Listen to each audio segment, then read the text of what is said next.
Ano po bang test yung mga gagawin niyo? Ano po bang nangyayari sa kanya? Sa ngayon, magba-blood test muna tayo.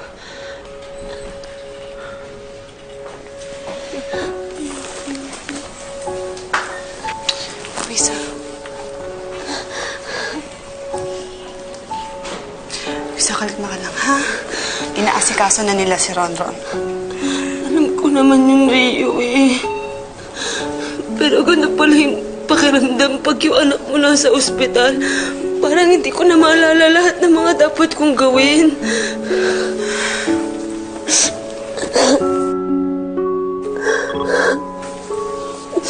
Sige, sagutin mo na. Dito lang ako.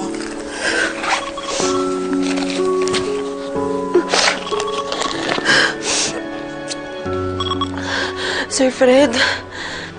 Luisa, are you crying? Ano problema? Sir Fred, nasa ospital po kasi si Ronron eh. Pasensya na po kayo. Sorry po, hindi po ako makakapasok ngayon. Saang ospital? Luisa, may sabihin si Doc. Sir Fred, sorry po. Update ko na lang po kayo kung makakapasok po ako bukas. Teka, Luisa? Luisa?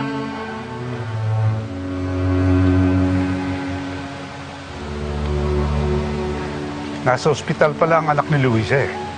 Hindi naman sinabi kung bakit. Ay, sir, wag po niyong ikagagalit. Ano po? Nagpapaalala lang ako. Yan po si Luisa, hindi niyo yan masyadong kakilala pa. Baka modus operandi po yan. O, pagkatapos, babali sa inyo, mangungutang, pagkatapos, hindi na babalik at tuluyan na kayong hindi pagpapakita niya. Hindi na magpapakita sa inyo. Salamat sa paalala, Delia. Pero hindi ganong klaseng babae si Luisa. Hindi siya sinungaling. Nag-random blood testing tayo sa anak mo. Luisa, napakataas ng blood sugar niya. May diabetes po yung anak ko. Well, it could be type 1 diabetes, pero may mga test pa ako na gustong gawin para masigurado ang diagnosis.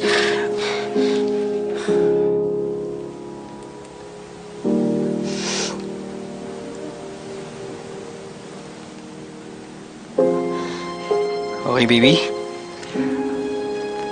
Relax ka lang. Parang kagat lang to ng langgam, ha? Relax ka lang. Parang kagat lang to ng langgam, baby. Baby, kaya mo to. Relax ka lang. Sorry kasi Parang kailangan gumaling ka. mo kasi ito eh.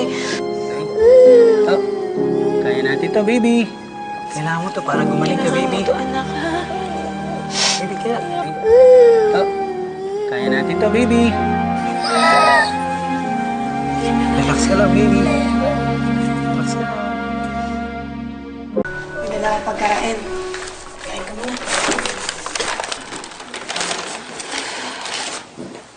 Kawawa naman si Ronron. Sana ako na lang yung nagkasakit. Hindi ka pwedeng magkasakit, di ba? Dahil ikaw na lang inaasahan ng anak mo. Di ba yun yung lagi mong sinasabi?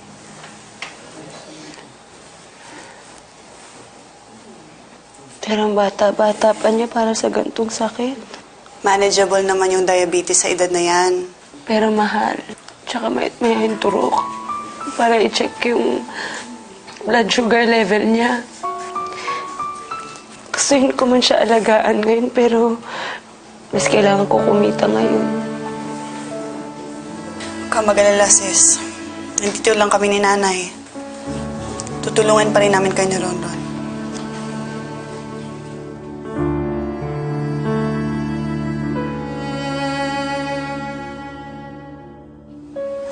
Mama, Bakit, anak? huwag ka po aalis. Huwag mo ako iiwan. Dito lang ang mama.